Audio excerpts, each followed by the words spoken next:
Letterboxd is the social media site for cinephiles. Having a central hub to log your viewings, write reviews, and browse others who have done the same is exactly what film fans want. As the platform's popularity has grown, so has its reach, with top 4 videos by celebrities going viral on other platforms fairly regularly.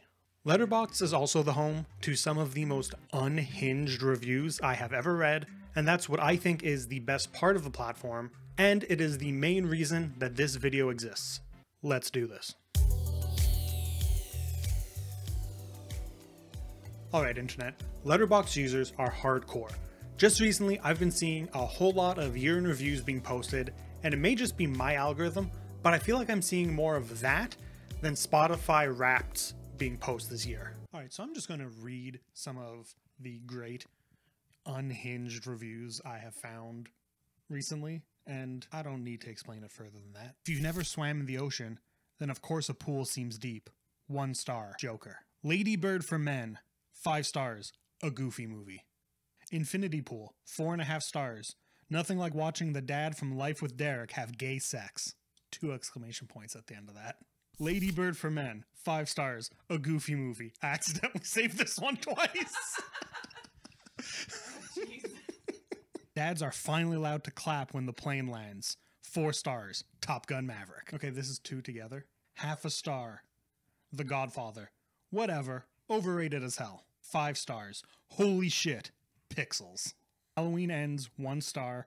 There are fan films available for free on YouTube involving Michael Myers seeing his son off on his first day of school and becoming gym bros with Frederick Krueger that are more convincing and substantial on a simple narrative level than what happens in this movie. That's fucking rough. Ari Aster, if you read this, please DM me.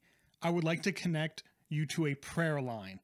It is a phone number where anywhere from 4 to 13 menopausal Afro-Caribbean Pentecostal women from the church I grew up going to will pray with you for you on the phone for however long you need. You just dial in. You don't even need to speak. There is no pressure. Let them pray for you. Ari, DM me. Please. Let these women lay spiritual hands on you. Contact me ASAP. Written by Io Debiri. I love her so much. She is the best Letterboxd user. The Wong Kar-wai film Fallen Angels. 5 stars. Never before has a film so eloquently captured the feeling of driving to McDonald's at 3 a.m. I just love how fucking disgusting Bruce looks in this. Nasty ass, stringy ass, translucently pale goth boy in his dank, disgusting Batcave, hunched over his computer with bloodshot eyes and black eye paint scrolling through footage of the previous night and journaling his fucked up thoughts. When he finally emerges from the cave to talk to Alfred and gets disturbed by the natural sunlight and has to put sunglasses, I wanted to get up and cheer. Yeah, that's right. Put on those sunglasses, you little freak. Also, he's definitely a virgin based on how he composes himself around Catwoman. Fucking fantastic movie. Twilight, 4 stars. My mom forced me to watch this and then quoted the entire thing and then started crying because she didn't have someone like Edward.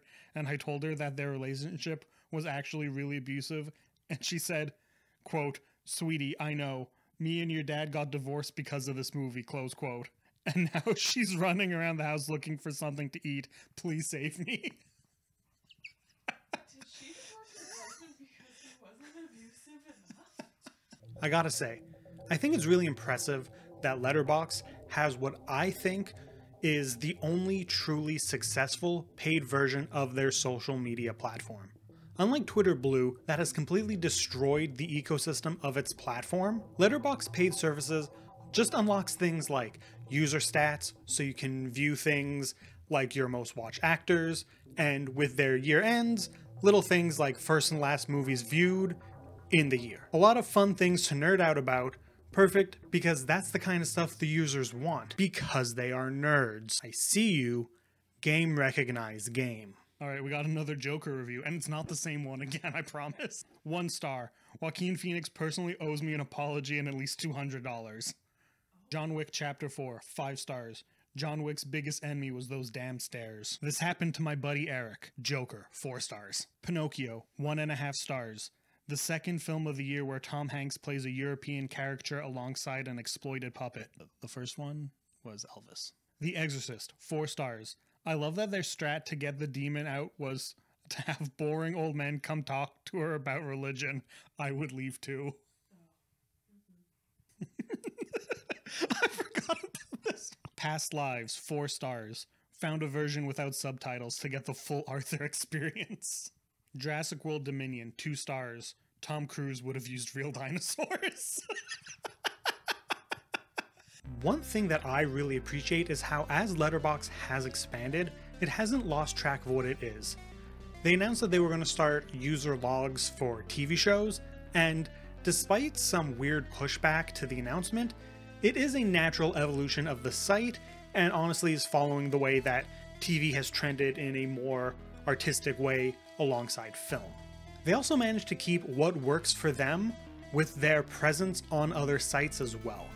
Their YouTube channel has a series of videos where directors read reviews from their movies, shining a spotlight on the community. They also have a series where they ask industry people for their top 4s. It's a fun segment, they often do it on red carpets, and I see them going viral on TikTok all the time. Again, fun on-brand content. Black Adam, no stars, just the review. I saw Dwayne Johnson at a grocery store in Los Angeles yesterday. I told him how cool it was to meet him in person, but I don't want to be a douche and bother him and ask him for photos or anything. He said, "Watch Black Adam October 21st. I was taken aback. All I could say was, huh? But he kept cutting me off and going, the hierarchy of power in the DC universe is about to change, and closing his hand shut in front of my face. I walked away and continued with my shopping, and I heard him say, it's about drive, it's about power, as I walked off. When I came to pay for my stuff up front, I saw him trying to walk out the doors with like 15 Milky Ways in his hands without paying. The girl at the counter was nice about it and professional and was like, sir, you need to pay for those first. At first he was pretending to be smelling what he was cooking and not hear her, but eventually turned back around and brought them to the counter. When she took all of the bars and started scanning it multiple times, he stopped her and told her to scan them each individually because Black Adam doesn't give a fuck, and then turned around and raised his eyebrow at me. After she scanned each bar and put them in a bag and started to say the price, he kept interrupting her by playing the Black Adam experience on Roblox. That movie fucking tanked. Cloudy with a Chance of Meatballs, 4 stars. Imagine being lactose intolerant and just fucking rains ice cream. Like, that's like acid rain. Fuck you, Flint Lockwood, for not taking food allergies seriously. Here's a 5-star review for Death on the Nile, a movie that most people did not like. Spoilers ahead, this is the best Agatha Christie story. It goes like this: a ship sails along the River Nile and all passengers on the ship are dead, and captain is also dead, and all crew only a dog barks. Woo. And also cat meow meow meow meow meow meow meow. Hercule Poirot comes to the dead ship and says, hey cat, hey dog, what happened to him? They answer, woo woo woo meow meow meow meow. He's like, ah, I know who the killer is. It's giant alligator who learned how to jump on ships. And alligator's like, yeah, that was me. This one's good. This one's good. The Batman, 5 stars. Her name may be Catwoman, but I was barking. Oh, geez. Kind of like going through a local haunted house and you're like, ah, you got me, and all the 14-year-old volunteer actors, but then a guy in his late 40s dressed as a mad scientist jumps out at you and you're like, ah, and then he starts monologuing about how he's going to get you and how you're not going to make it out alive, and you're like, okay, and then he won't let you exit because he wants to keep monologuing and being scary, and you're like, okay. And then you go to complain about him to a staff member outside and they just say, oh, sorry, that's David Gordon Green. He's just like that. Barbie, 5 stars. Can someone please check on Alan? I'm afraid he's going to kill himself. The Shining, 4.5 stars. Why did Netflix recommend me this based on my interest in all the boys I've loved before? 2001: A Space Odyssey, sci-fi masterpiece. Here's a 5-star review. So people in the 60s thought that 2001 would just be the peak of human intelligence and space travel, but all we got was low-waist jeans and Shrek. So I think it should be worth saying that as of writing all this stuff, I am not actually a letterboxd user. Shocking, I know. Blasphemous to be writing a video like this, not being in it. I'm an observer, I'm not a member, you know? That said, it does make a lot more sense to use it. So I am setting up a letterboxd account. It'll be linked in the description. This is a shameless plug. I know. But, you know, keep up with me, what I'm doing. I don't know if I'm going to be writing reviews or just logging stuff. I don't know. We'll see where things go. I haven't started doing it yet. I just figured if I'm going to make this video, I should do it.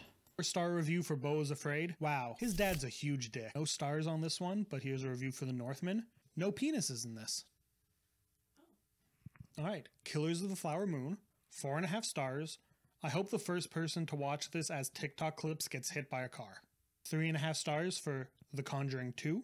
First movie we ever saw together. Yeah. Sorry, but I simply wouldn't have had it if my house was being haunted. I would just close my eyes and launch myself at this creature, this insult to God's omnipotence, with a flurry of fists and a whirlwind of flailing elbow. There will be no quarter, mercy, or restraint. Only slaughter at a dispensation of justice that he ordained. The film was pretty good too. Quiet Place 2, 3 stars. Why do they want to live this badly? Five Nights at Freddy's, 5 stars. Better movie about child trafficking than The Sound of Freedom. Boom. Roasted.